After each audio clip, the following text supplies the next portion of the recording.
बिस्मिल्लाहिर्रहमानिर्रहीम।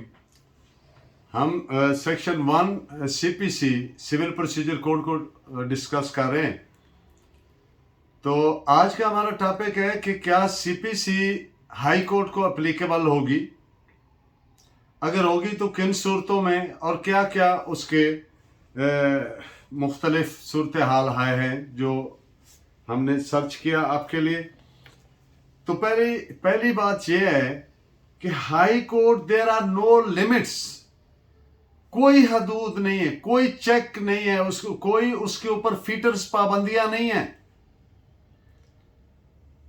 ना कोई रेस्ट्रिक्शंस है, because of article 203 of the constitution. कानून आइन का आर्टिकल 203 कहता है कि high court shall be the custodian of justice, जो उसकी इलाकाई हदूद है, अपनी टेरिटोरियल जुरिस्डिक्शन यानी उस सूबा की, उसमें कस्टोडियन ऑफ जस्टिस है हाई कोर्ट। तो उस पर कोई लिमिटेशंस नहीं है, एक बात। दूसरी बात यह है कि हाई कोर्ट ने सूबा भर की मातहत अदलिया की निगरानी करनी है, सुपरवाइज करना है, उसको चेक करना है कि लोगों को प्रॉपर तरीके से इंसाफ मिल रहा है कि नहीं। तो इस पे आप केसला नोट फरमाइए, पीएलडी 2006 कराची, पेज 678। सिवाय सीपीसी की उनकी उन प्रोविजंस के जिनको किसी कानून साजी के जरिए यानी स्पेसिफिकली जो बार कर दी गई हो, बाकी तमाम सीपीसी हाई कोर्ट को अप्लीकेबल होगी। This is reported as PLD 2004 supreme court, page 70। अब कैसे पता चलेगा कि ये कौन से, अगर तो प्रोसीडिंग जो है उसमें इन्वॉल्व इशू जो है that is enforcement of civil right, civil right को एनफोर्स करना है तो वो सिविल प्रोसीडिंग है।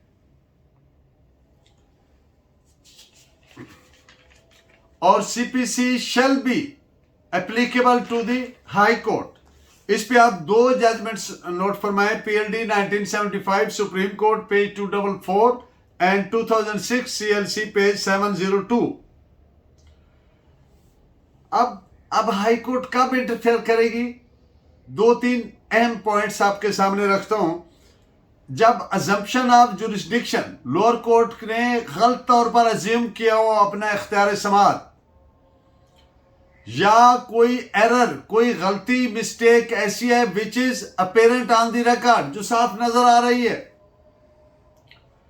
तो ये इस तरह का फैसला हुक्म would be deemed to be without lawful authority and of no legal effect. तो ऐसी सूरत में हाई कोर्ट उसमें इंटरफेयर करके उसको अनडू करेगी, क्योंकि प्राइमरी ऑब्जेक्ट क्या है कि इंसाफ करना।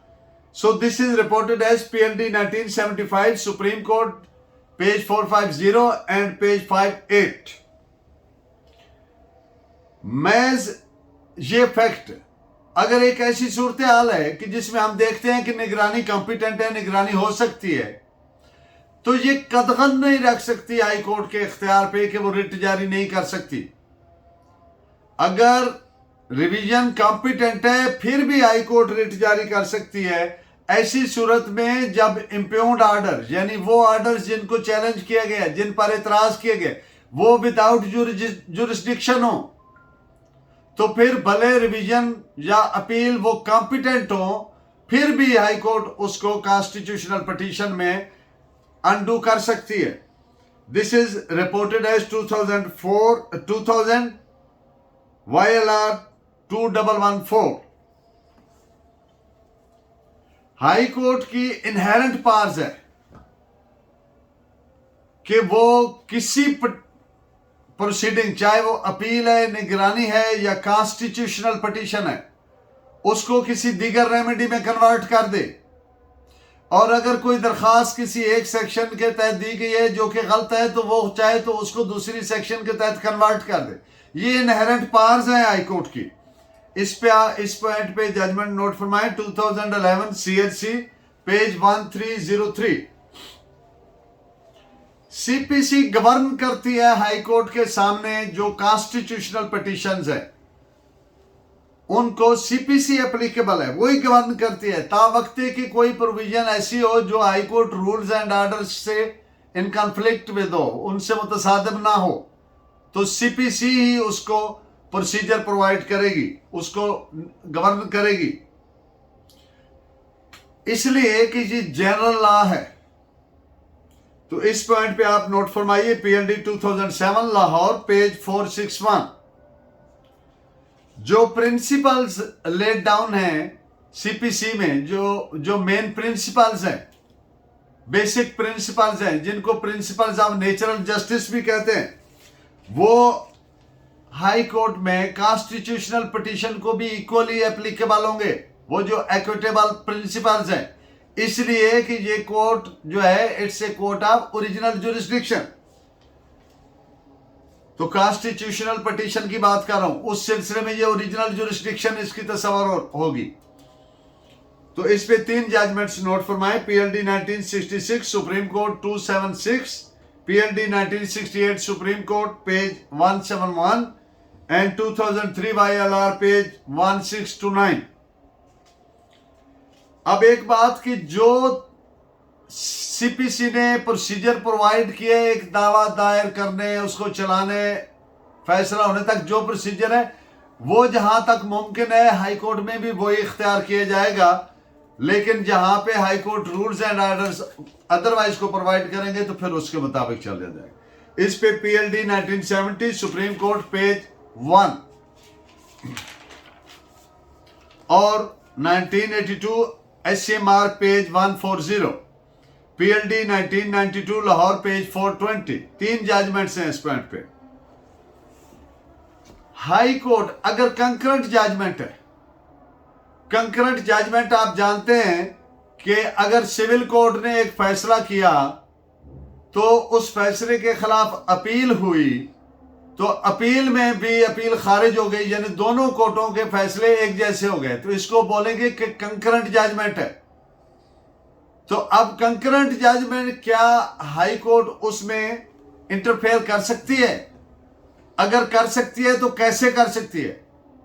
The answer is yes, high court कर सकती है, लेकिन उसके पैरामीटर्स ले डाउन है। वो कौन सी तरीके सूरत हाल होगी जब हाई कोर्ट उसमें इंटरफेयर कर सकती है? नंबर 1, जब there is misreading of evidence, जो शहादत रिकॉर्ड हुई उसको सही पर्सपेक्टिव में समझा नहीं गया, पढ़ा नहीं गया। नॉन रीडिंग ऑफ एविडेंस, यानी सही तरह से उसको पढ़ा समझा नहीं गया। एरोनियस अजम्पशन ऑफ फैक्ट्स, जो फैक्ट्स हैं उनको गलत तरीके से अज्यूम किया गया, परसीव किया गया, कंसीव किया गया। और मिस एप्लीकेशन ऑफ लॉ का प्रॉपर अप्लाई नहीं किया। ये सारे वो पॉइंट्स मैं आपके सामने रख रहा हूं। In the end and to serve the cause of justice, और when rule of law laid down by, जो सुपीरियर कोर्ट्स ने रूल ऑफ लॉ और पैरामीटर सेट किए हैं उनको प्रॉपरली अप्लाई नहीं किया। कॉन्स्टिट्यूशनल जुरिस्डिक्शन जो है वो आमतौर पर एक्सरसाइज रीअप्रेजल ऑफ एविडेंस के लिए नहीं होती। अप्रेजल मीन तखमीना लगाना, अप्रेज। तो एविडेंस को समझने के लिए एविडेंस सारी नहीं पढ़ी जाएगी कॉन्स्टिट्यूशनल पिटीशन में। तावक्ते के कि जो लोअर कोर्ट है उसने एविडेंस को जो सेटल्ड प्रिंसिपल्स हैं उसके मुताबिक ना समझाओ, यानी फैसला लोअर कोर्ट ने सही ना किया हो, प्रॉपर लॉ का अप्लाई ना किया हो, मिस रीडिंग ऑफ एविडेंस है, नॉन रीडिंग ऑफ एविडेंस है, मिस एप्लीकेशन ऑफ लॉ है, या जो सुपीरियर कोर्ट्स ने पैरामीटर सेट किए उनको प्रॉपर अप्लाई नहीं किया, तो फिर कॉन्स्टिट्यूशनल जुरिस्डिक्शन में भी हाई कोर्ट उसको अनडू कर सकती है, उसमें इंटरफेयर कर सकती है। और अगर एक और बात कि अगर कोई दूसरा फैसला मुमकिन हो, even if a different conclusion is possible, evidence shall not be reappraised in constitutional jurisdiction।